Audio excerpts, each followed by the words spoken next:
Hi, this is Randy Stone. I cover the night beat for the Chicago Star. Stories start in many different ways. This one began with a girl fighting for her life in the rapids of a rushing stream and ended in the quiet depths of a poisoned cup. Night Beat, starring Frank Lovejoy as Randy Stone.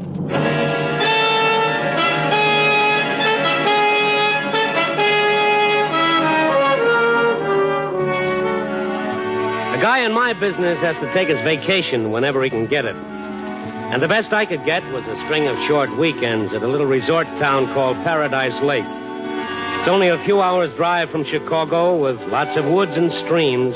It's a lovely spot located just outside my income. It was after one of these weekend, if you'll pardon the expression, vacations, that I was heading for Chicago in time to get back on the job that night.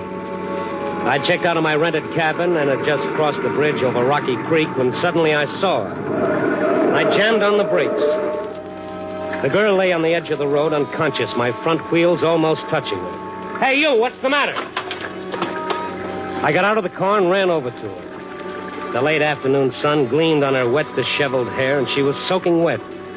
I could see tracks where she'd climbed up from the rapids below to the edge of the road. I chafed her wrists and slapped her hands a little.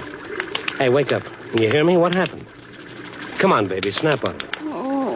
That's the girl. Oh, no. You look like you've been half drowned, beautiful. Well, she's still out. Well, better get you into my chariot before you catch pneumonia or some other car finishes you off. Up we go. Funny how silk clings when it's wet.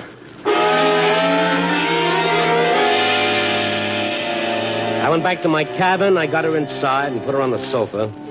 Then I started the fire in the fireplace and got the oil stove going in the kitchen. Eagle Scout Stone was doing his good deed for the day. I'd be late for the office tonight, but she looked as though it might be worth it. Who's in there? I came out of the kitchen and saw that she was sitting up, her big gray eyes wide and a little dazed. Who are you? Where am I? The name is Randy Stone. Drink this. What? Go on. St. Bernard would have brandy, but on my salary, you'll have to settle for this. Drink it down. How did I get here? We'll exchange questions later. All right, now, down the hatch.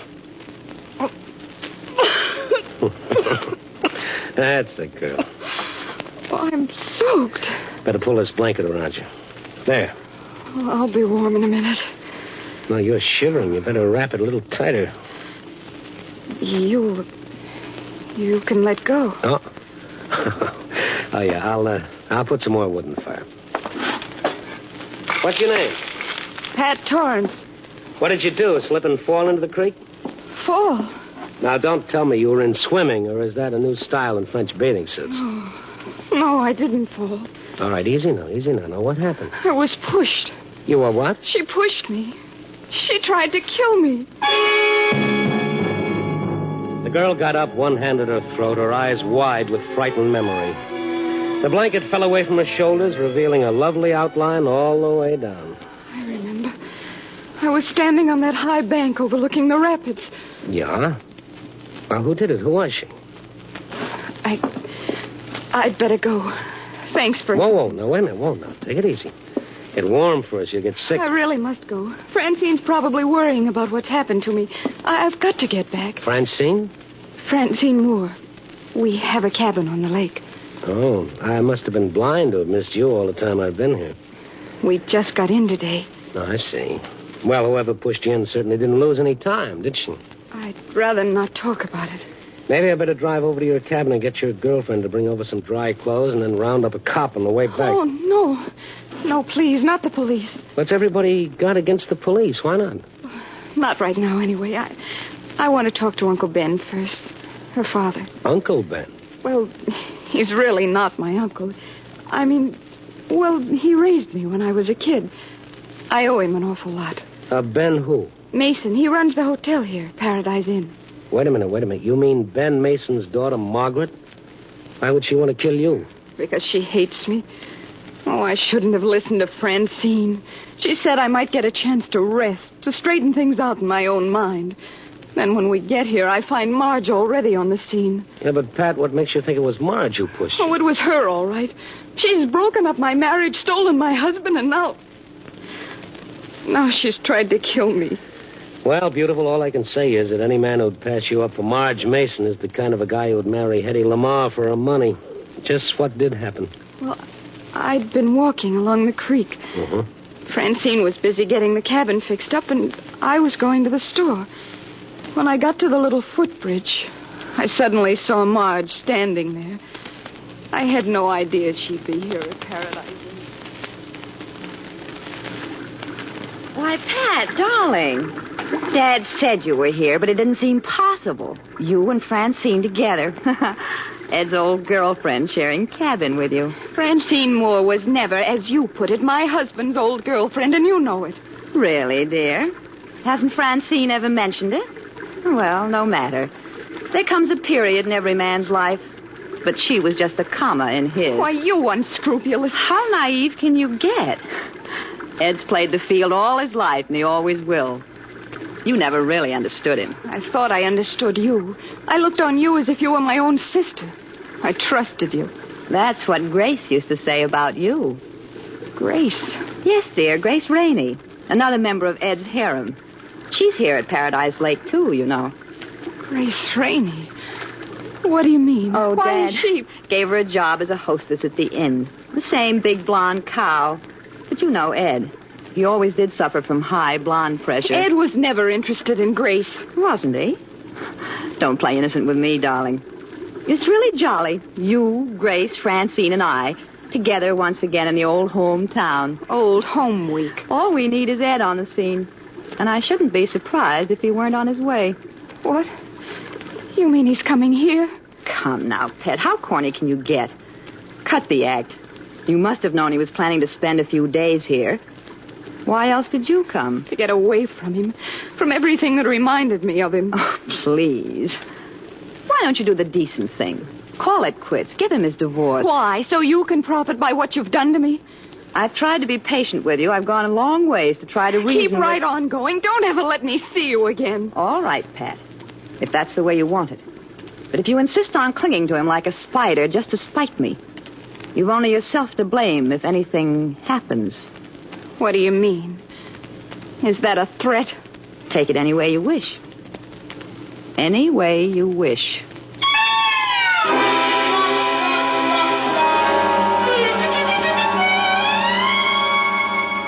And Marge just walked away and left you there? Yes. Then how could she have pushed you? Well, I don't know. She must have come back. There was no one else around. Well, she had the motive, I suppose, but still. It's like a bad dream. To think Marge could do a thing like that. We used to be so close. We were even brought up together when we were kids. All right, now, all right. Everything will be all right. Use my shoulder if you want. You want a handkerchief? Thanks. What did you say your name was? Randy Stone. Oh, you've been very sweet, Randy. I must be a sight to behold. Well, on the contrary, you're a sight to be held. Oh, I'll bet. Oh, that's a lousy pun, I know. Anyway, this fire's nice and pleasant. Yeah. Say, maybe I better fix up something to keep you from catching cold. Oh, I'll be all right. No. I got some stuff left in the kitchen and in this bottle. I'll fix you a hot toddy. Oh, don't bother, Randy. It's no bother at all. After you drink this, I'll drive over to your cabin and get your friend Francine. All right. Where is your cabin? Just past the inn across the road. I'll have this ready in just a few seconds. Well. So we had some hot toddy together. I hadn't had all the ingredients, maybe, but at least the essentials were in it, and it wasn't too bad. I got her to tell me something about herself. Her struggles, her dreams, her telephone number. Suddenly I realized how late it was getting. Late? Oh, golly, it is at that. Francine will be frantic. Yeah, not to mention my boss when I get back to Chicago tonight. Your boss? Yeah, the night editor. You mean you're a reporter? Any objections? Yes, you'll put this in the paper. Oh, why not? Oh, you mustn't. It'll hurt Uncle Ben. If he finds out what's happened between Marge and me, he'd be terribly upset. Yeah? Well, now, look, dollface, you just watch your step and make sure you don't get any free publicity yourself in the obituary column. That'd really upset dear old Uncle Ben. Now, you sit right here until I get back. If Marge or whoever it was who pushed you in catches you alone, there's no telling what might happen.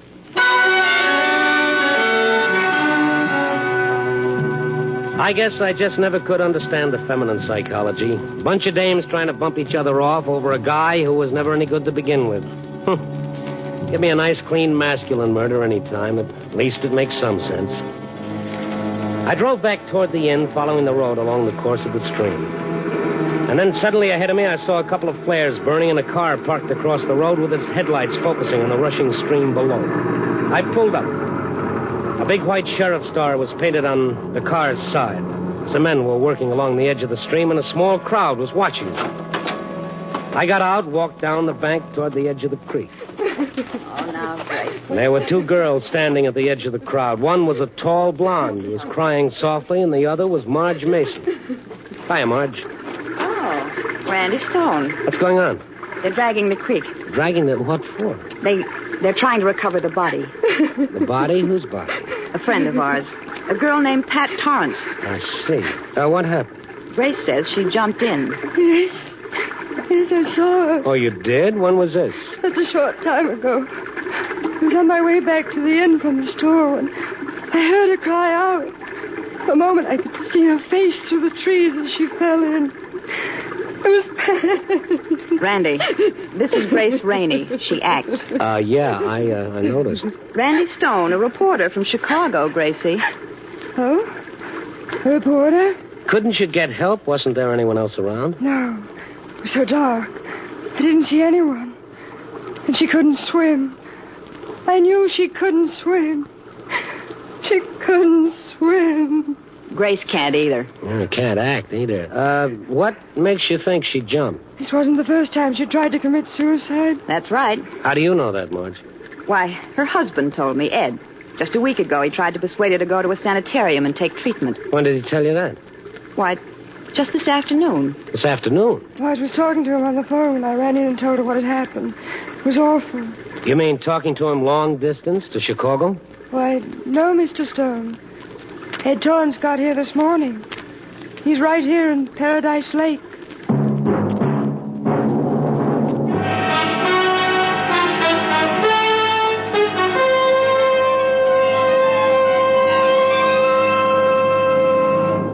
NBC is bringing you Night Beat, starring Frank Lovejoy as Randy Stone. Gloom becomes a thing of the past on Tuesday, September 19th over most of these NBC stations when genial Art Linkletter returns to prove once again that people are funny. Check your blues at the door because there's no room for them in the merriment when the fortunate prize-winning contestants go through a wide variety of mad antics on People Are Funny. That date, September 19th. And it's important for another reason. It's the day that Fibber, McGee, and Molly and their delightful guests at 79 Wistful Vista will be back where the chimes are. NBC.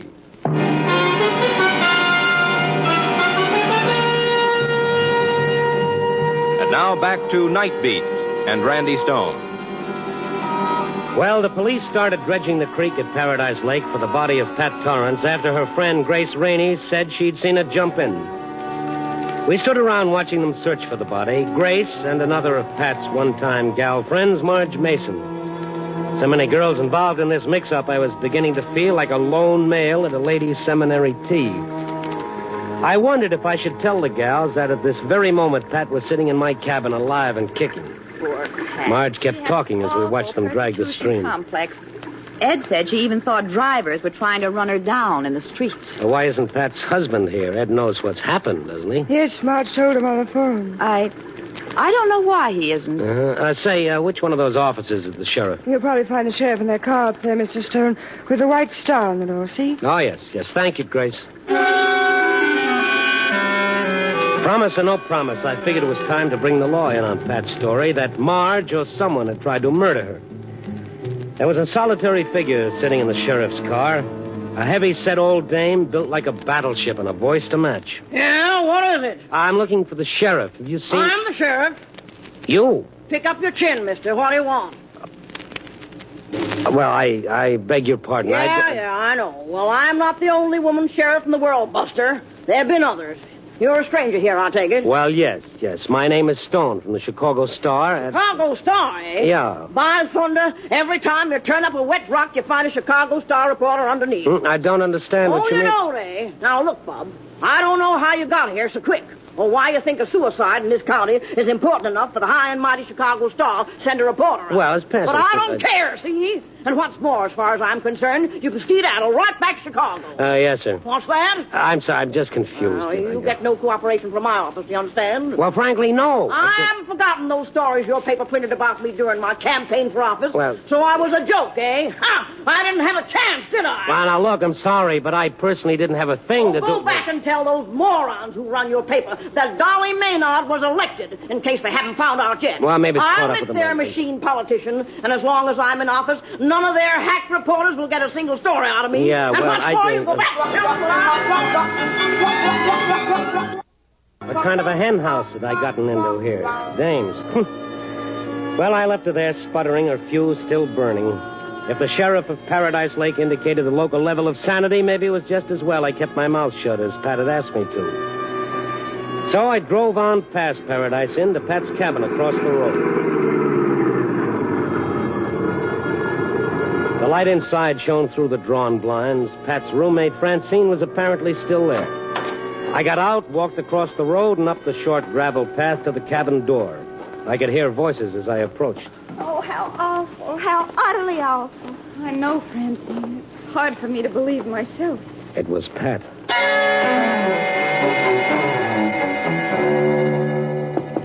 Oh, I'll get it. Randy. I thought you said you'd stay put at my cabin. Oh, forgive me, Randy. I just couldn't. I got so nervous there all by myself. Come in, won't you? Oh, Francine, this is the man who rescued me, Randy Stone. Oh?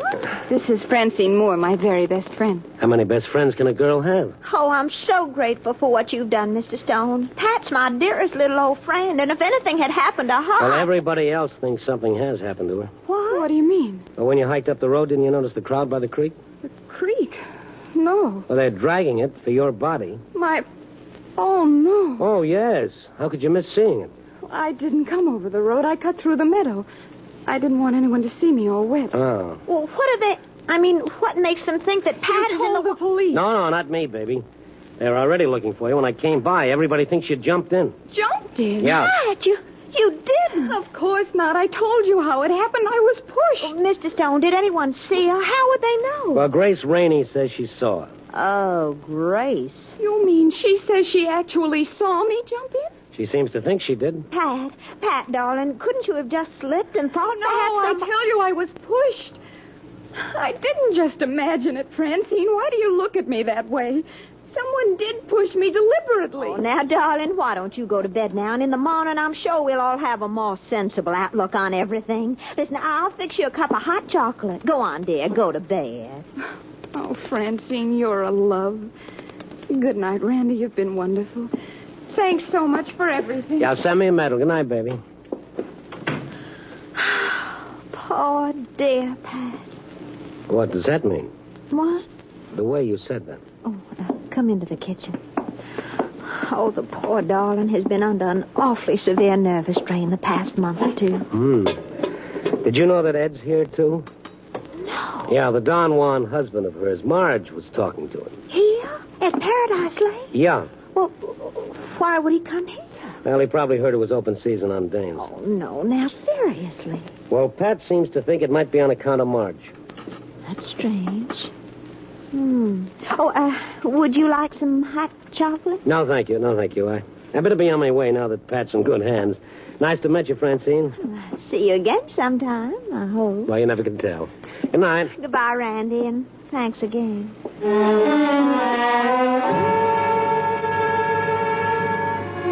I went back to my car. I got in. I lit a cigarette.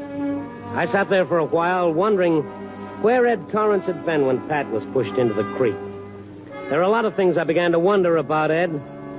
What kind of vitamins did a guy have to eat to get into his league? I was about to turn on my lights and start back to the inn to find him when I saw the dim figure of a girl stealing around from the back of the cabin. It was Pat. I opened the car door quietly. The dim figure halted suddenly, tense and looking my way. I couldn't see her face, but there was something about her that was different. No, it wasn't Pat. It was someone else.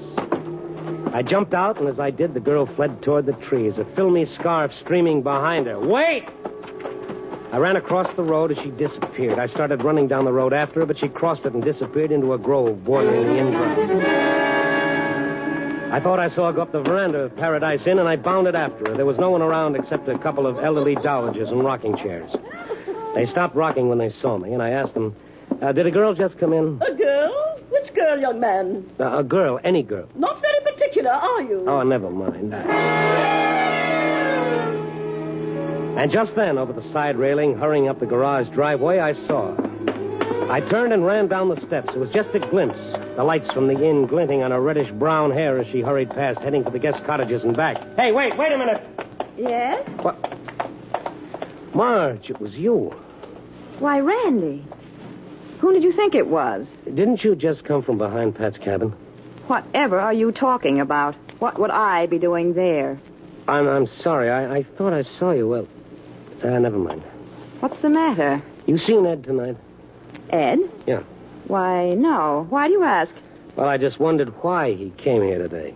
Well, he must have found out Pat had come here, I suppose. He phoned you said. Well, yes. Why are you asking all these questions? I'm a reporter, remember, dear? Grace is fixing some coffee at the cottage we're sharing here and back. Why not join us before you go? I wouldn't miss it. This way. So you're bunking with Grace? Yes, the inn's so crowded I had to move in with her in one of the guest cottages. The one right over there, with the lights on. Oh, yes, I see. Looks like she forgot to draw the blinds. Yes, and the window's wide open. I hope she isn't on... Well, it's a warm night. Looks like she's curled up in that easy chair for the evening. She and that telephone. That woman. She simply monotonizes the telephone. Right around this way, Randy. But, why'd you have to leave without at least telling? Wait. At least What's the matter? Quiet. Marge put her fingers on my lips, and we stood there by the cottage door motionless. You're on your way back. Grace Rainey's voice came through the open window clearly, and with every word, Margaret Mason grew more tense and strained, and her eyes more stormy. But Ed, darling. This Ed again, this Superman. Yes, I know, dear. Margarita was a bit stuffy. I can imagine how surprised you were when you called the cottage and she answered the phone. Why, of all the... Steady. Yes, I know, darling.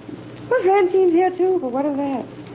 All that's water in the creek, you might say. There's nothing to stop us from getting married. Married? No, dear. But they haven't found the body yet. But Pat's dead. How do I know? Well, you see, darling, I saw her pushed in. Yes, that's right. Pushed. She did it. Well, let's face it, darling. We both wanted her dead. So, now our wish is granted. We're free to marry.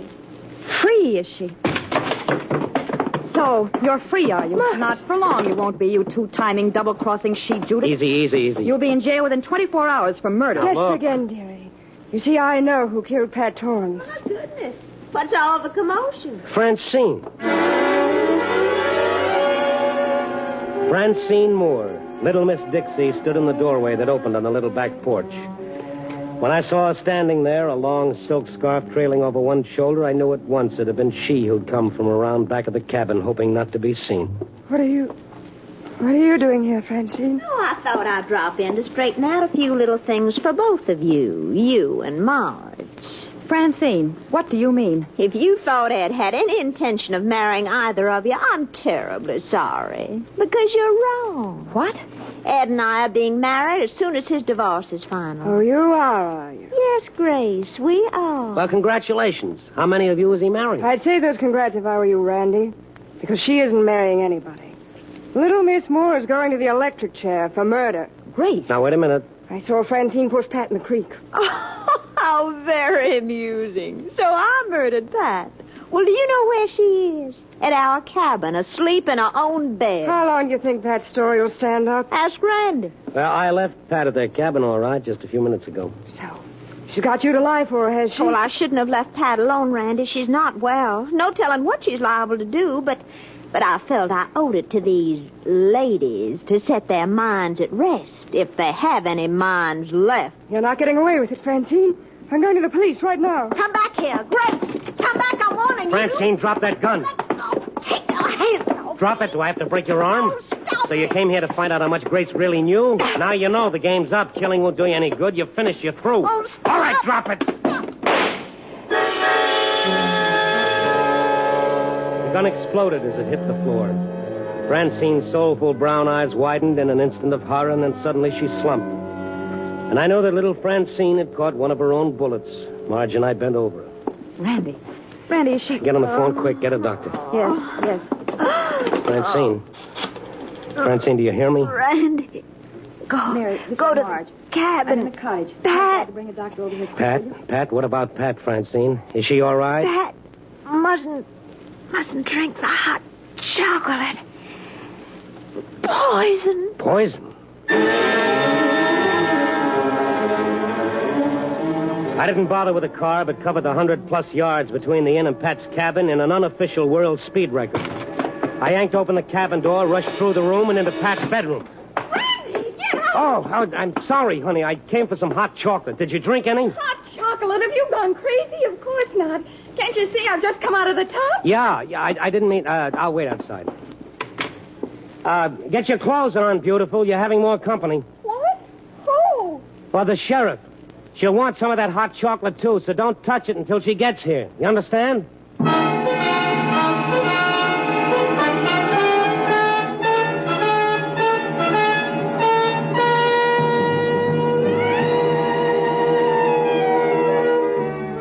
Well, it's 4 a.m. in Chicago again, and tonight's story is full of women as a sultan's harem.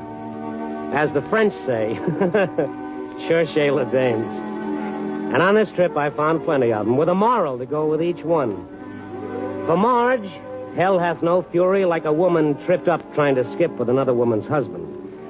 And for Gracie, gentlemen prefer blondes, on the theory, no doubt, that where there's light, there must be heat.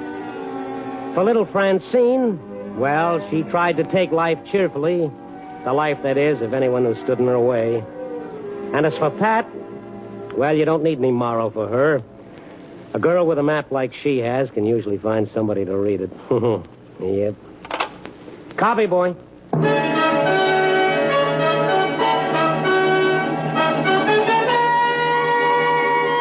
Night Beat, starring Frank Lovejoy, is produced and directed by Warren Lewis and edited by Larry Marcus. Tonight's story was written by Irvin Ashkenazi with music by Frank Worth. In tonight's cast were Barbara Fuller, Rose Hobart, Shirley Mitchell, Eileen Prince, and Martha Wentworth. Frank Lovejoy will next be seen in Milton Sperling's production Three Secrets, released by Warner Brothers.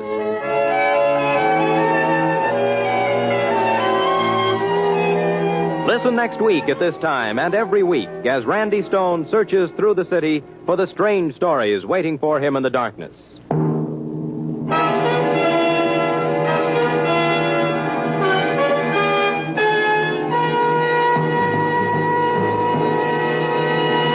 Night Beat came to you from Hollywood.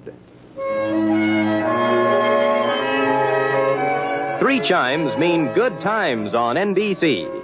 Sunday marks the return of Theater Guild on the Air, with Rosalind Russell and Charles Lawton as first guests in Edward, My Son.